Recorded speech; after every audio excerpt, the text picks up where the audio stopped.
Palamuru parliament అభ్యర్థిగా sitting ను కాదని కొత్త వ్యక్తికి టికెట్ కేటాయించింది టీఆర్ఎస్. సిట్టింగ్ ను పక్కన పెట్టి కొత్త వ్యక్తిని తెరపైకి తేవడానికి కారణాలేంటనే దానిపైనే సర్వత్రా చర్చ కొనసాగుతోంది. ఈ పరిణామాలతో జిల్లా రాజకీయం రసవత్తరంగా మారింది. మహబూబ్ నగర్ పార్లమెంట్ నియోజకవర్గానికి టీఆర్ఎస్ అభ్యర్థిగా మన్నె శ్రీనివాసరెడ్డిని ఖరారు చేసింది అధిష్టానం.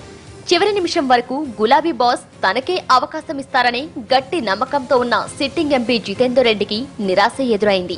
నియోజకవర్గంలోని 7 ఎమ్మెల్యేల ఏకాభిప్రాయం మేరకే శ్రీనివాసరెడ్డిని ఎంపీ అభ్యర్థిగా ప్రకటించి బీఫామ్ అందజేశామని అధిష్టానం చెబుతోంది.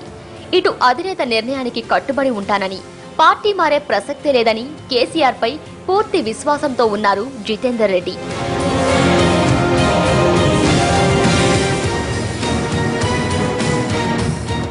గడిచిన అసెంబ్లీ ఎన్నికల్లో రెబల్స్ ను ప్రోత్సహించారని, అందరూ ఎమ్మెల్యేలతో సఖ్యతగా లేకపోవడంతోనే జితేందర్ రెడ్డిని పక్కన పెట్టుంటారన్న టాక్ నడుస్తోంది. జాతీయ స్థాయి లాబీల్లో మంచి పేరున్న జితేందర్ రెడ్డిని కట్టడి చేసేందుకు టీఆర్ఎస్ చెక్ పెట్టిందా అని కొందరు విశ్లేషిస్తున్నారు.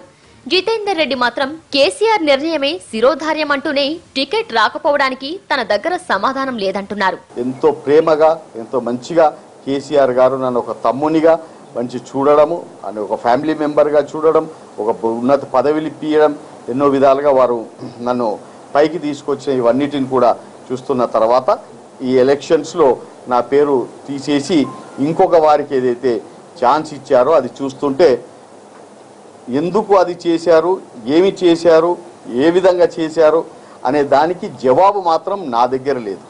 మహబూబ్ నగర్ లో గెలుపు తమదేనని టీఆర్ఎస్ భావిస్తున్నా ఓటర్లు ఎటు మొగ్గు చూపుతారో ఎలక్షన్ రిజల్ట్ వరకు వేచి చూడాల్సిందే. జితేందర్ రెడ్డికి పార్టీలో ప్రత్యేక స్థానం కేటాయిస్తారని కార్యకర్తలు ఆశిస్తున్నారు. అయితే ఈ ఎన్నికల్లో అభ్యర్థి గెలుపునకు ఆయన ఎంతవరకు సహకరిస్తారన్న అనుమానాలు కూడా తెరమీదకొస్తున్నాయి.